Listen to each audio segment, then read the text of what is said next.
بسم اللہ الرحمن الرحیم۔ ملک شام میں جس جگہ حضرت موسیٰ علیہ السلام کا خیمہ گاڑا گیا تھا، ٹھیک اسی جگہ حضرت داؤد علیہ السلام نے بیت المقدس کی بنیاد رکھی، مگر عمارت پوری نہ ہونے سے قبل ہی حضرت داؤد علیہ السلام کی وفات کا وقت آن پہنچا اور آپ نے اپنے فرزند حضرت سلیمان علیہ السلام کو عمارت کی تکمیل کی وصیت فرمائی۔ چنانچہ حضرت سلیمان علیہ السلام نے جنوں کی ایک جماعت کو اس کام پر لگا دیا اور عمارت کی تعمیر ہوتی رہی، یہاں تک کہ آپ کی وفات کا وقت بھی قریب آن پہنچا اور عمارت مکمل نہ ہو سکی، تو آپ نے یہ دعا مانگی کہ اے الہی، میری موت جنوں کی جماعت پر ظاہر نہ ہونے پائے، تاکہ وہ برابر عمارت کی تکمیل میں مصروف عمل رہیں اور ان سبوں کو جو علم غیب کا دعویٰ ہے وہ بھی باطل ٹھہر جائے۔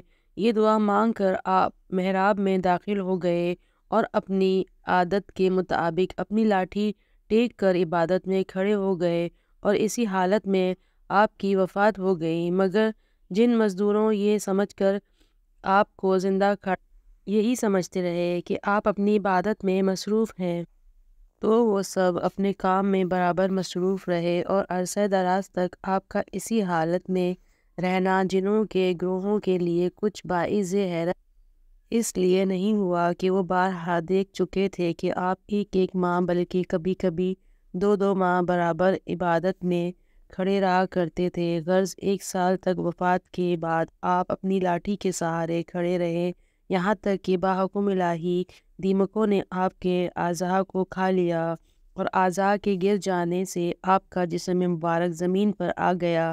اس وقت جنوں کی جماعت اور تمام انسانوں کو پتہ چلا کہ آپ کی وفات ہو گئی ہے۔ قرآن مجید میں اللہ تعالیٰ نے اس واقعے کو ان لفظوں میں بیان فرمایا ہے۔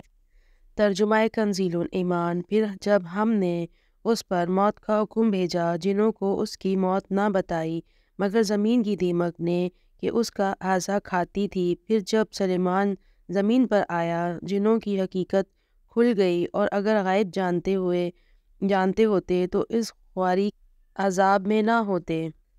درس الہدایت۔ اس قرآنی واقعے سے یہی ہدایت ملتی ہے کہ حضرت انبیاء کرام علیہم السلام کے مقدس بدن وفات کے بعد سڑتے گلتے نہیں ہیں، کیونکہ آپ نے ابھی پڑھ لیا کہ 1 سال تک حضرت سلیمان علیہ السلام وفات کے بعد اعضاء کے سہارے کھڑے رہے، اور ان کے جسم مبارک میں کسی قسم کی کوئی تغییر و رما نہیں ہوا۔ یہی حال تمام انبیاء اسلام کا ہے، ان کی قبروں میں ہے کہ ان کے بدن کو مٹی کھا نہیں سکتی۔ چنانچہ حدیث شریف میں یہ ہے کہ جس کو ابن ماجہ نے روایت کیا ہے کہ بے شک اللہ نے زمین پر حرام فرما دیا ہے کہ وہ انبیاؤں کے جسموں کو کھائے، لہٰذا اللہ کے نبی زندہ ہیں اور ان کو روزی دی جاتی ہے۔ اور حاشیہ مشکوات میں تحریر ہے کہ ہر نبی کی یہی شان ہے کہ وہ قبروں میں زندہ ہیں اور اللہ تعالیٰ ان کو روزی عطا فرماتے ہیں، اور یہ حدیث صحیح ہے۔ اور امام البیہقی نے فرمایا کہ انبیاء علیہ السلام مختلف اوقات میں متعدد مقامات پر تشریف لے جائیں گے، یہ جائز الدرست ہے۔ حضرت سلیمان علیہ السلام کی عمر شریف 53 سال کی ہوئی۔ 13 برس کی عمر میں آپ کو بادشاہی ملی، اور 40 برس تک آپ تخت سلطنت پر جلوہ گر رہے۔ آپ کا مزار مقدس بیت المقدس میں ہے۔